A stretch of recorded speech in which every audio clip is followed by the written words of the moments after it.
बिस्मिल्लाहिर्रहमानिर्रहीम, अस्सलाम वालेकुम, वेलकम बैक। और आज हम लेक्चर नंबर 36 का आगाज़ कर रहे हैं। सीरीज़ बहुत लंबी होगी, मुझे हर दफ़ा लेक्चर बनाता हूँ तो मुझे यही परेशानी हो जाती है। एनीवे, लेक्चर नंबर 36 हमने जो सा IPsec VPN पढ़ लिया। अब हम SSL बेस्ड VPN पढ़ेंगे और इसके बाद हम अगले लेक्चर में SSL बेस्ड VPN की जो दो टाइप्स हैं, SSL VPN और AnyConnect VPN, दोनों को कन्फिगर करके देखेंगे।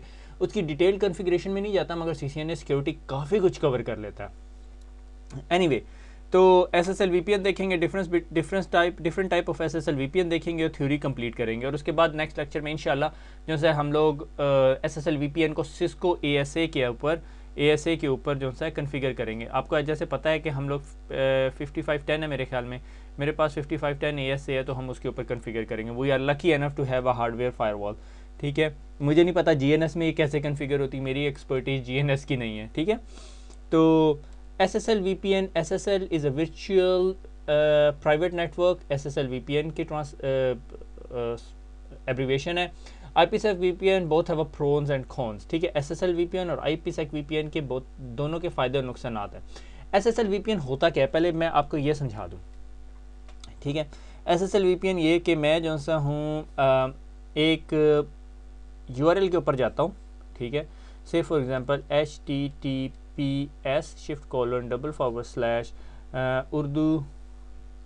urduitacademy.com। ठीक है, एक्चुअली क्या हो रहा होता है कि मेरा जो PC होता है वो कनेक्ट करता है एक सर्वर के साथ। ठीक है, वो फायरवॉल हो सकती है, कुछ भी हो सकता है। और वो वेबसाइट्स के ऊपर जो है मुझे सिक्योर इनक्रिप्टेड चैनल, ये जो कम्युनिकेशन चैनल होता है मेरे सर्वर के साथ, ये सिक्योर या इनक्रिप्टेड हो जाता है। और इसके लिए आपको बहुत कॉमनली पता होगा, आप लोग CCNA पढ़ के आए हो कि 443 पोर्ट नंबर यूज़ होती है नॉर्मली SSL के लिए। नॉर्मल ब्राउजिंग के लिए जो HTTP बेस्ड है उसके लिए पोर्ट नंबर 80 यूज़ हो रही होती है। अब जब भी HTTPS होता है तो वो एक्चुअली काम क्या कर रहा होता है, जो आपके PC और उस सर्वर के दरमियान जो कनेक्शन स्टैब्लिश हुआ होता है ना, वो इनक्रिप्टेड सेशन होता है, वो इनक्रिप्ट हुआ होता है। जब वो इनक्रिप्ट हुआ होता है तो इसका ये मतलब है कि कोई बंदा जो है उसको जब स्निफ करेगा तो वो जो है वो कम्युनिकेशन को पढ़ नहीं सकता। ठीक है, इसकी मोस्ट कॉमन एग्जांपल HTTPS की हम क्या देते हैं कि जब हम अपनी फायरवॉल कॉन्फ़िगर करते हैं और फायरवॉल पे जाते हैं HTTPS और 10.1.1.1 जो भी हमारी फायरवॉल का IP एड्रेस है वो देते हैं, तो वो हम अपनी फायरवॉल के साथ इनक्रिप्टेड सेशन स्टैब्लिश कर लेते हैं। गो कि जब हम वो इनक्रिप्टेड सेशन स्टैब्लिश करते हैं तो हमारी फायरवॉल जो सी है या हमारा ब्राउज़र जो सा होता है वो सेशन के साथ हैप्पी नहीं होता। उसकी वजह क्या होती है वो हम थोड़ी सी देर में जाके देखेंगे। अच्छा, यहाँ तक ये बात होगी। अच्छा, इससे पहले 3, 4 या 5 लेक्चर्स पीछे चले जाएं तो हमने डिजिटल सर्टिफिकेट्स की बात की थी। डिजिटल सर्टिफिकेट्स का बहुत इंपॉर्टेंट पार्ट प्ले कर रहे होते हैं हमारे इस HTTPS के अंदर, कि डिजिटल सर्टिफिकेट्स जो से हैं वो ये मेक श्योर करते हैं कि SSL का सेशन इनक्रिप्टेड हो। ठीक है, या HTTPS का सेशन इनक्रिप्टेड हो। ठीक है, तो ये सॉर्ट ऑफ VPN सेशन हो गया। जब हम उस HTTPS पेज के ऊपर चले जाते हैं तो पॉसिबिलिटी है कि वो पेज हमारे से यूज़र नेम और पासवर्ड मांगे। यूज़र नेम और पासवर्ड जब मांगता है तो उसके बाद हमें अथेंटिकेट कर लेता है और हमें लॉगिन कर लेता है। उसके बाद हमें मल्टीपल आइकन्स दे देता है। कुछ आइकन ऐसे हो सकते हैं जो कंपनी के इंट्रानेट की वेबसाइट्स हो सकती हैं, इंट्रानेट शेयर पॉइंट पोर्टल हो सकता है, कुछ हो सकता है हमारे RDP सेशन हों जिससे उसे हम क्लिक करें हमारे पास RDP सेशन खुल जाएं। कुछ ऐसी एप्लीकेशंस हो सकती हैं जो कंपनी इंटरनेट से एक्सेसिबल है। कुछ कंपनीज इस स्टेज से बहुत आगे चले जाते हैं, user name password is not secure है ना, तो वो क्या करते हैं, वो यहाँ पे एक स्क्रैम्बल्ड टेक्स्ट दे देते हैं, ट्यूरिंग इमेज। ठीक है, और उसको उसके ऊपर जो से हैं डिजिट होते हैं और आप वो डिजिट यहाँ लिखते हो। से फॉर एग्जांपल यहाँ पे लिखा हुआ है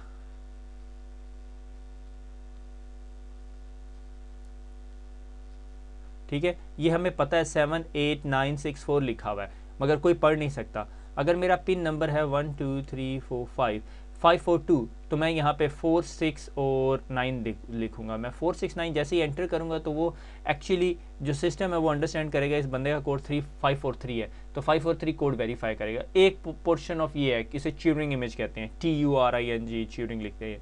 एक ऑप्शन ये है कि 2 फैक्टर अथेंटिकेशन 2FA, जिस तरह गूगल अथेंटिकेटर है, या और बहुत सारी कंपनीज हैं जो 2 फैक्टर अथेंटिकेशन देती है। माइक्रोसॉफ्ट एज्योर जो है उसने एक रिसेंटली 2 फैक्टर अथेंटिकेशन शुरू की है। उसकी इंटीग्रेशन सिस्को ASA के साथ, अगर आप इंटरनली AAA सर्वर भी रन कर रहे हो तो इज़ अ नाइटमेयर। ठीक है, मुझे पिछले दिनों उससे वास्ता पड़ा इसलिए मुझे पता है।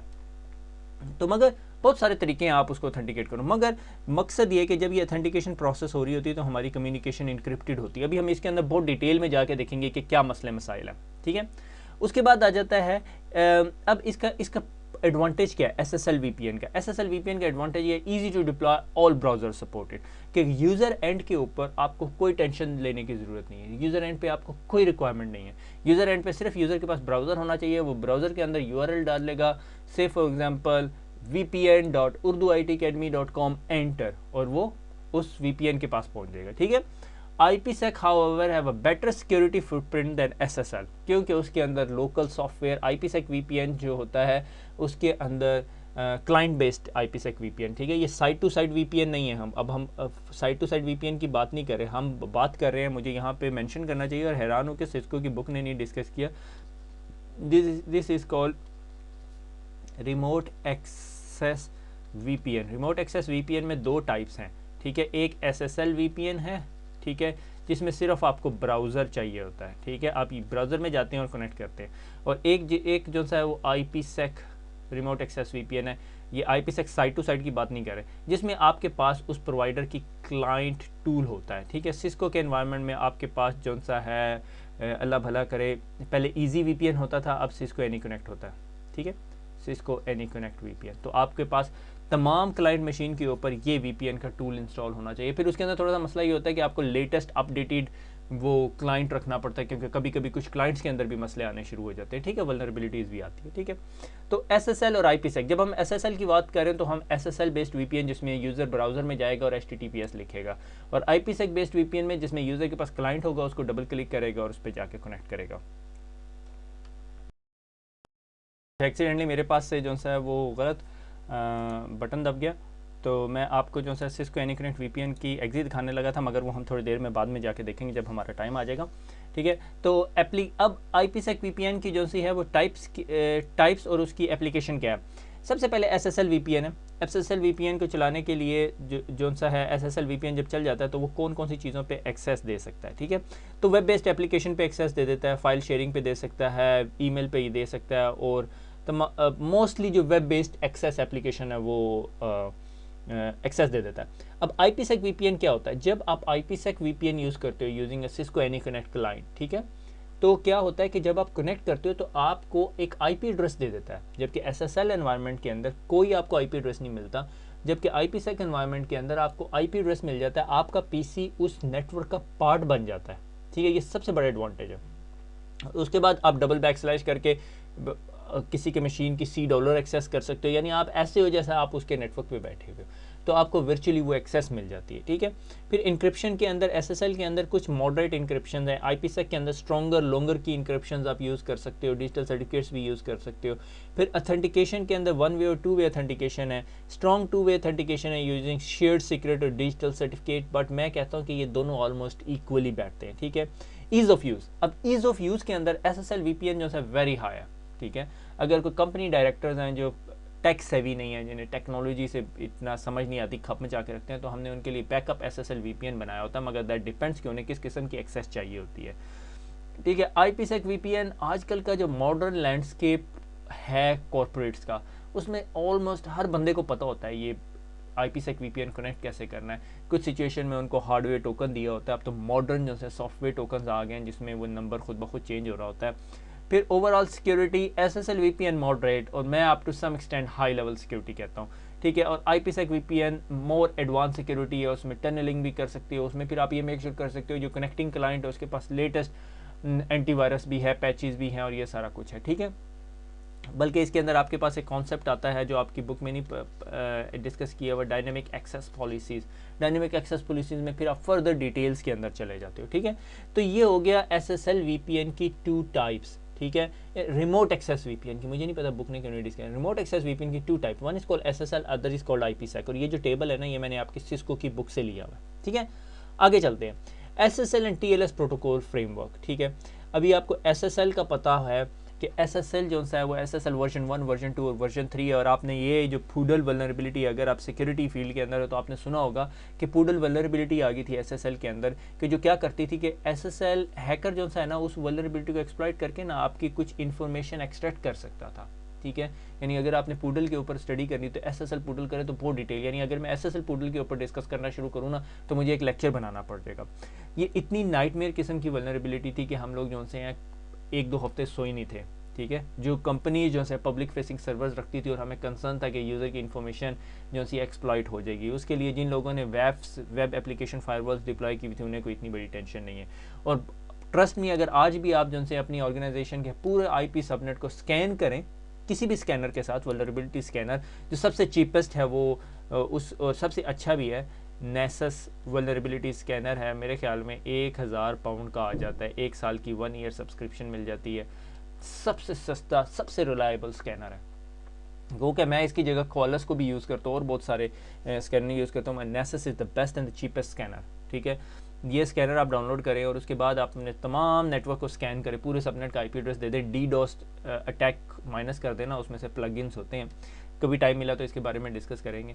तो उसके अंदर जाके ना आप ज़रा डिटेल में जाके उसको स्टडी करें तो आपके पता चलेगा आपके आधे नेटवर्क के अंदर पूडल वल्नरेबिलिटी है, ठीक है। आप अपनी फायरवॉल्स के एक्सटर्नल IP एड्रेसेस को स्कैन करें, आपको पता चल जाएगा, ठीक है।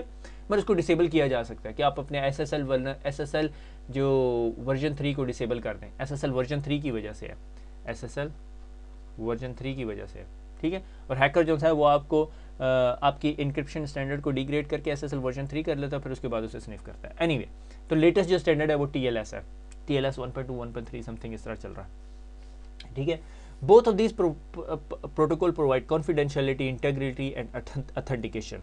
तो SSL जो है ना, जिस तरह हम लोगों को बहुत मिसअंडरस्टैंडिंग है, SSL ये लेटेस्ट इंक्रिप्शन प्रोटोकॉल है, लेटेस्ट एंड ग्रेटेस्ट जिसे हम कहते हैं, मगर आपको गलत फहमी है। SSL is not the latest one, वो 1990s के अंदर नेटस्केप ने डेवलप किया।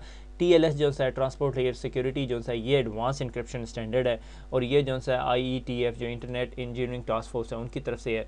Starts with the secure channel and continue directly to secure negotiation on the directed port, ठीक है। Can start with the unsecure communication and dynamically switch to the secure channel based on the negotiation with the other side, के दूसरी side के साथ किस तरह की negotiation है। अभी हम देखेंगे कि ये जो SSL की जो HTTPS की नेगोशिएशन है वो कैसे होती है। जब हम ये ना बहुत सारी टर्म्स ना इंटरचेंजेबली है, जब हम HTTPS कह रहे हैं, ठीक है, या 443 कह रहे हैं तो उसके बैक एंड पे HTTPS कह रहे हैं या कभी कभी SSL कह रहे हैं, तो एक्चुअली उसकी बैक एंड पे SSL भी हो सकता है, TLS भी हो सकता है, ठीक है ना।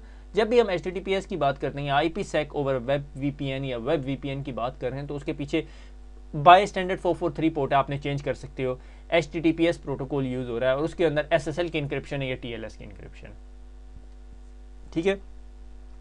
Widely supported by the client side application, supported implemented more on a server side compared to the end user devices। TLS की इंक्रिप्शन का मसला ये है कि कुछ जो पुराने ब्राउजर्स हैं या जिन लोगों ने पैच नहीं किए हुए अपने ब्राउज़र, वो उस वेबसाइट को एक्सेस नहीं कर सकते, इसलिए तमाम कंपनियां जो सी हैं TLS के पुराने स्टैंडर्ड्स या SSL वर्जन 3 को इनेबल रखते हैं। अब बाय टुडे मुझे पता है कि तमाम ब्राउज़र सपोर्ट करते हैं, शर्त यह कि आपके पास तमाम ब्राउज़र होने चाहिए और आपके सर्वर एंड पे आपने तमाम SSL डिसेबल किए हों। तो जिस तरह यूज़र कनेक्ट करे SSL 1, SSL 2, SSL 3 नहीं मिला, TLS 1, TLS 1.2, 1.3 जो भी आपका लेटेस्ट स्टैंडर्ड है उस पर कनेक्ट करता है और हो जाता है, ठीक है। तो जो लोवेस्ट इंक्रिप्शन स्टैंडर्ड है वो डिसेबल कर देते हैं, मगर ये काम किसका होता है, आपके बैंकिंग एप्लीकेशन का या बैंकिंग सर्वर का या आपकी सर्वर साइड का, ठीक है, वो डिसेबल करते हैं, आपके ब्राउज़र सिर्फ उन्हें सपोर्ट करते हैं, ठीक है। More weakness identifies in the older SSL version, बल्कि ये ऑल SSL वर्जन, ये थोड़ी पुरानी बुक लिखी हुई है, SSL 3.0 मेरे ख्याल में ये पूडल से पहले लिखी हुई थी। Stronger implementation because of a standards process, इसमें स्टैंडर्डाइज प्रोसेस हैं क्योंकि ये सिर्फ नेटस्केप देख रही थी और ये आजकल पूरी दुनिया देख रही है, ठीक है। तो आगे चलते हैं, प्ले ऑफ SSL VPN। अब SSL VPN की स्टोरी, ठीक है, जब हम VPN कनेक्ट कर रहे हैं, ठीक है, भूल जाओ पीछे SSL चल रहा है या TLS चल रहा है, ठीक है। अब होता क्या है, ये मेरा क्लाइंट है, ठीक है, ये मेरा क्लाइंट PC है, ठीक है, ये उसके पास PC पड़ा हुआ है और उसने जो है ना मेरे इस वेब सर्वर के साथ कनेक्ट करना है, ठीक है। वेब सर्वर कह लो या ये कह लो कि ये मेरी फायरवॉल है, इसके साथ कनेक्ट करना, ठीक है। और इस फायरवॉल के आउटसाइड इंटरफेस को हमने क्या किया, इससे थोड़े पीछे की स्टोरी पे चले जाते हैं, ठीक है। हमने क्या किया, हमने कहा जी कंपनी का URL होना चाहिए, हम जी कहाँ गए, डोमेन नेम बाय करने गए, हमने कहा जी हमने उर्दू IT अकेडमी बाय करनी, उन्होंने कहा जी $10 दे दो, उर्दू IT अकेडमी साल आस्ते ताड़ी, ठीक है। हमने एक डोमेन नेम ले लिया। ये बहुत सारे लोगों को ना ये चीज़ें क्लियर नहीं होती, ठीक है। अनफॉर्चुनेटली उसकी वजह ये, आप CCNA कर लो, CCNP कर लो, आपको चीज़ें नहीं, आप CCI भी कर लो, आपको चीज़ें क्लियर नहीं होती क्योंकि आपने रियल टाइम इंप्लीमेंटेशन नहीं की होती, ठीक है। तो जी मुझे जी एक डोमेन नेम मिल गया, डोमेन रजिस्ट्रार के पास गए, ठीक है। मोस्ट कॉमन डोमेन रजिस्ट्रार कौन सा है? GoDaddy, ठीक है। GoDaddy के पास गया, आपने कहा भाई मुझे डोमेन नेम चाहिए, उसने कहा जी ये डोमेन नेम है, ये डोमेन नेम ले लो, ठीक है। मुझे जी डोमेन नेम मिल गया, ठीक है। अब मेरे पास डोमेन नेम है www.urduitacademy.com, चाहे वो HTTPS है, मेरे पास डोमेन नेम आ गया, ठीक है। अब उसके बाद अगला काम क्या होगा? अगला काम ये कि मैं ISP के पास जाऊंगा, ISP को कहूंगा कि मुझे एक पब्लिक IP एड्रेस दे दो, ठीक है। ISP मुझे एक पब्लिक IP एड्रेस दे देगा, ठीक है। मैंने कहा से फॉर एग्जांपल उसने मुझे दे दिया 208.1.1.100, ठीक है। अब मैंने क्या करना है? अब मैंने इस IP एड्रेस को मैप कराना है अगेंस्ट urduitacademy.com के अगेंस्ट, ठीक है। तो मैं DNS की एंट्री अपडेट करूंगा, मैं 3-4 तरीक़ेकार है, ठीक है। हम उसकी डिटेल में नहीं जा रहे, मगर मैं अपने GoDaddy के प्लेटफॉर्म के अंदर जाके उधर DNS एंट्री दे दूंगा, उससे कहूँगा जी भाई कोई भी उर्दू IT अकेडमी पे जाने की कोशिश करे तो उसे इस IP एड्रेस पे ले जाना, बस, ठीक है। अब मैंने फायरवॉल के आउटसाइड इंटरफेस पे HTTPS कन्फिगर करूँगा और उसके बाद मैं जो सा है इस यूज़र के लैपटॉप पे जाऊँगा और इस यूज़र के लैपटॉप पे जाके वो URL लिखूँगा, मैं स्ट्रेट अवे HTTPS इंटरफेस पे चला जाऊँगा, ठीक है। उसका एक और तरीक़ेकार भी कर सकते हो कि आपके तमाम यूज़र्स हैं, आप तमाम यूज़र्स के PC के अंदर LM होस्ट फाइल है, उस होस्ट फाइल के अंदर इस IP के अगेंस्ट मैनुअल एंट्री कर दो, आपको GoDaddy पे जाके डोमेन खरीदने की भी ज़रूरत नहीं है, ठीक है। kashif.com कर दो, मैंने kashif.com खरीदी भी नहीं हुई, मैं अपनी वेबसाइट का अपना URL रख देता हूँ google.com, ठीक है, और अपनी टेक्स्ट फाइल में एंट्री कर देता हूँ। जब भी कोई google.com पे जाने लगे तो उसको इस वेबसाइट पे भेज दो, जिस तरह वो google.com को अपने ब्राउज़र में खोलेगा तो वो एक्चुअली किधर आएगा? मेरी फायरवॉल पे आएगा, ठीक है। ये लेम तरीक़ेकार है, मगर प्रॉपर तरीक़ेकार ये है कि आप डोमेन नेम लेते हो और उसको रजिस्टर करते हो। अब हुआ क्या? अब होगा ये कि मुझे एक कलर लाइन ले देता हूँ, ठीक है। कलर मैच करके सूरन चलना चाहिए हमें, red colour. Client initiate a connection to the server, connection initiate करेगा using the destination IP address या डेस्टिनेशन होस्ट नेम अगर हमने डोमेन नेम रजिस्टर कराया होगा, एंड डेस्टिनेशन TCP पोर्ट 443। तो ये क्या करेगा? 443 पे यहाँ पे कनेक्शन इस्टेब्लिश करेगा, ठीक है। उसके बाद क्या होगा? 3-वे हैंडशेक होगा। मुझे यहाँ 3-वे हैंडशेक एक्सप्लेन करने की ज़रूरत नहीं है, वो TCP सिंक एक और जो ड्रामेबाजी होती है। TCP हैंडशेक होगा। TCP हैंडशेक होने के बाद क्या होगा? TCP हैंडशेक होने के बाद जी क्लाइंट क्या करेगा? क्लाइंट सबसे पहले ये करेगा कि अपनी जो सी है request for the connection, server response providing its digital certificate which contain the server public key, ठीक है। जब मैंने यहाँ पे HTTPS कन्फिगर किया तो मैंने यहाँ पे एक डिजिटल सर्टिफिकेट कन्फिगर किया हुआ। वो डिजिटल सर्टिफिकेट क्या कहता है? urduitacademy.com, urduitacademy.com का डिजिटल सर्टिफिकेट है, ठीक है। और उस डिजिटल सर्टिफिकेट को एक रजिस्टर्ड CA ने जो है साइन किया हुआ है, मैं उसको ये डिजिटल सर्टिफिकेट वापस भेज दूंगा। अब इस डिजिटल सर्टिफिकेट में एक बहुत इंपॉर्टेंट चीज़ होगी ये यहाँ पे, वो होगी मेरी urduitacademy.com की पब्लिक की होगी यहाँ पे इस डिजिटल सर्टिफिकेट के अंदर, ठीक है। मैंने ये डिजिटल सर्टिफिकेट यहाँ पे भेज दिया। अब एज्यूम करें कि हैकर यहाँ पे बैठ के, जो बैड हैकर है, मेरा पॉइंटर पता नहीं किधर चला गया, अच्छा, ये एज्यूम करें कि मेरा ये हैकर बैठ के यहाँ पे सारा कुछ स्निफ कर रहा है, तो उसने डिजिटल सर्टिफिकेट भी उठा लिया, ठीक है, स्निफ कर रहा है सारा कुछ, ठीक है। ये उसकी आंख भी बना देता हूँ हैकर की, ये आंख बन गई उसकी, ठीक है, वो सारा कुछ देख रहा है, ठीक है। अब पब्लिक सर्टिफिकेट उसके पास भी आ गया, इसके पास भी चला गया, इसके पास भी एक डीटो कॉपी जिसे हम कहते हैं या डुप्लीकेट कॉपी चलेगी, ठीक है। अब क्या होगा? अब क्लाइंट क्या करेगा? क्लाइंट एक काम करेगा कि client open receive the digital certificate and has to make a big decision. Big decision क्या होगा?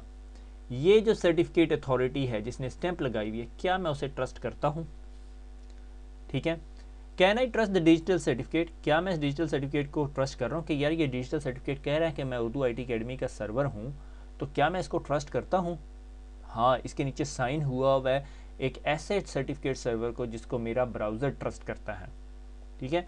और क्या इस सर्टिफिकेट का serial number in certificate revocation list में तो नहीं है कि अगर IS किसी सर्टिफिकेट अथॉरिटी ने आपको डिजिटल सर्टिफिकेट दे दिया और उसके बाद आपको रिवोक कर दिया या आपका डिजिटल सर्टिफिकेट एक्सपायर हो गया, ठीक है। इसी तरह के पुलिस वाला जो सा आपको रास्ते में रोकता है, कहता है ड्राइविंग लाइसेंस दिखाओ, ठीक है, वो आप उसे ड्राइविंग लाइसेंस दिखाते हो तो पता चलता है जी ड्राइविंग लाइसेंस जो सा है वो देखता है और कहता है नहीं ये तो हमारे पुलिस 30 ने नहीं किया हुआ, तुमने कलर्ड कॉपी प्रिंट आउट की है। मुझे पता है कि 10-15 साल पहले मेरे सारे दोस्त जो हैं वो कलर्ड कॉपी से प्रिंट आउट करके ड्राइविंग लाइसेंस चलाते होते थे, ठीक है ना। उस टाइम पाकिस्तान में इतने वो कार्ड वाले ड्राइविंग लाइसेंस नहीं थे, पुलिस को पता नहीं चलता था, ठीक है।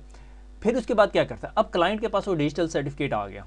क्लाइंट ने क्या किया, क्लाइंट एक शेयर्ड सीक्रेट बनाता है। आप ये समझो क्लाइंट ने ना एक नंबर बनाया, ठीक है, 8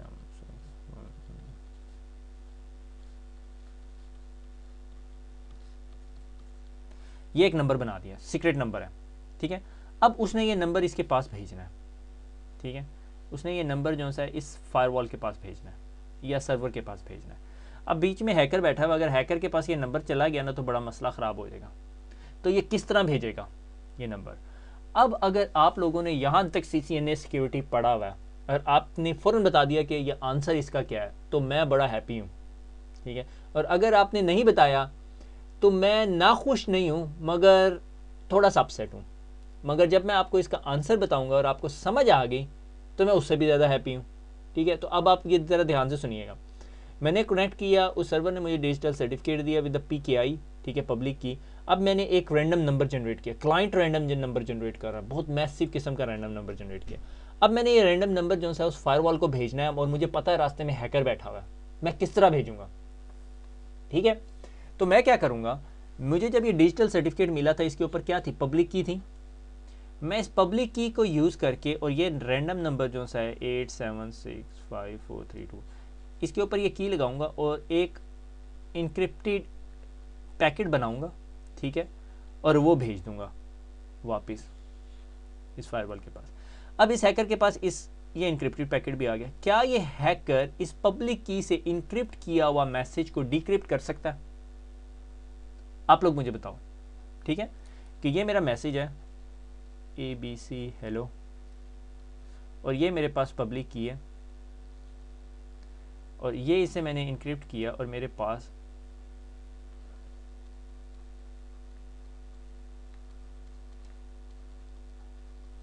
ये आ गया। अब मैंने पब्लिक की से जब इसे इनक्रिप्ट किया तो इसे कौन डिक्रिप्ट कर सकता है? अगर आपको PKI के लेक्चर में आप सो नहीं रहे थे और आपने बादाम भी खाए थे तो जनाबे वाला ये जो इनक्रिप्टेड मैसेज है इसको सिर्फ डिक्रिप्ट कर सकता है उर्दू IT एकेडमी की प्राइवेट की। याद है, जब मैं कोई चीज़ प्राइवेट की से इनक्रिप्ट करता हूं तो पब्लिक की उसे डिक्रिप्ट कर सकती है, मगर अगर कोई बंदा उस पब्लिक की से इनक्रिप्ट करता है तो उसे सिर्फ डिक्रिप्ट करती है private key. Bob and Alice की स्टोरी हमने कुछ 3-4 दफ़ा पढ़ी है, ठीक है। तो client then generate a shared secret and send it to the server for encryption, back and forth between itself and server, how to encrypt shared secret, ठीक है। तो हमने क्या किया, हमने जो digital certificate Urdu IT Academy ने भेजा था हमें, इसके ऊपर पब्लिक की थी, हमने वो पब्लिक की उठाई, हमने एक रैंडम नंबर जनरेट किया, रैंडम शेयर्ड सीक्रेट जनरेट की और उसे जो सा हमने इनक्रिप्ट कर दिया, ठीक है, और उसे इनक्रिप्ट करके हमने भेज दिया। अब हैकर को मिल भी जाए तो हैकर उसे डिक्रिप्ट नहीं कर सकता, हैकर को मेरे सर्वर की प्राइवेट की हैक करनी होगी और वो बहुत मुश्किल होती है, ठीक है, अनटिल अनलेस आपने वो ड्रॉपबॉक्स में रखी हो और पब्लिकली शेयर की हो। The server decrypts the sent symmetric key using the server's own private key, ठीक है, और बस that key is then use to encrypt the SSL session. और उसके बाद वो जो की मैंने उसे शेयर की थी, अब हम उस की को, वो मेरी सिमेट्रिक की होगी, उस की के ज़रिए हम अब एक दूसरे के साथ डाटा शेयर करते हैं और हम आपस में एक दूसरे को डाटा इनक्रिप्ट करके देते हैं, ठीक हो गया। This is how SSL VPN works, ठीक हो गया। हमारी सिचुएशन के अंदर हम जो है SSL VPN कन्फिगर करेंगे और सर्वर मुझे बताएगा ओ आई डोंट ट्रस्ट दैट, ये तो सिक्योर नहीं है, हम उसे कहेंगे ठीक है इग्नोर कर, तू उसे एक्सेप्ट कर ले, और वो उसकी पब्लिक की को यूज़ करेगा, ठीक है, क्योंकि हमारे पास इस टाइम डिजिटली साइंड सर्टिफिकेट नहीं है। SSL VPN फ्लेवर्स, अच्छा ये मुझे नहीं पता, ये मैंने आज तक कन्फिगर नहीं किया, ठीक है। तो क्लाइंट लेस SSL VPN है और full any connect SSL VPN है, जिसे हम IPsec VPN कह रहे थे। वेब बेस्ड VPN है, ये फुल SSL क्लाइंट इसके लिए चाहिए होता है, नो क्लाइंट रिक्वायर्ड होता है, fully installation of any client. ये SSL VPN with the plugins for some port forwarding, ये पोर्ट फॉरवर्डिंग टाइप की चीज़ है कि आप SSL VPN कनेक्ट करते हो, आप उस पर पेज आ जाता है आपके पास, आप क्लिक करते हो, बैक एंड पे वो किसी और पोर्ट पे फॉरवर्ड कर देता है। तो इसके बारे में ज़्यादा परेशान ना हो, मेनली आपकी लैब इन 2 VPNs के बारे में, ठीक है। User experience feel like accessing resources that are on corporate network through the specific browser window और हाइपरलिंक। सिर्फ हाइपरलिंक तक ही आप महदूद रह सकते हो। आप सी ड्राइव एक्सेस नहीं कर सकते until unless वो मैप हो के किस तरह आई हो। Full access to the corporate network, local computer act feel like a fully participating on the corporate network. Server that can be used, आपको इसके लिए भी लाइसेंसेस लेने पड़ते हैं, इसके लिए भी लाइसेंसेस। दोनों फीचर सेट के लिए आपके पास सिस्को की तरफ से फायरवॉल पे लाइसेंसेस होने चाहिए। By default I think SSL VPN के लिए आपको 10 लाइसेंसेस मिले हुए होते हैं, ठीक है। तो उसके बाद how the user looks from the corporate network, ठीक है।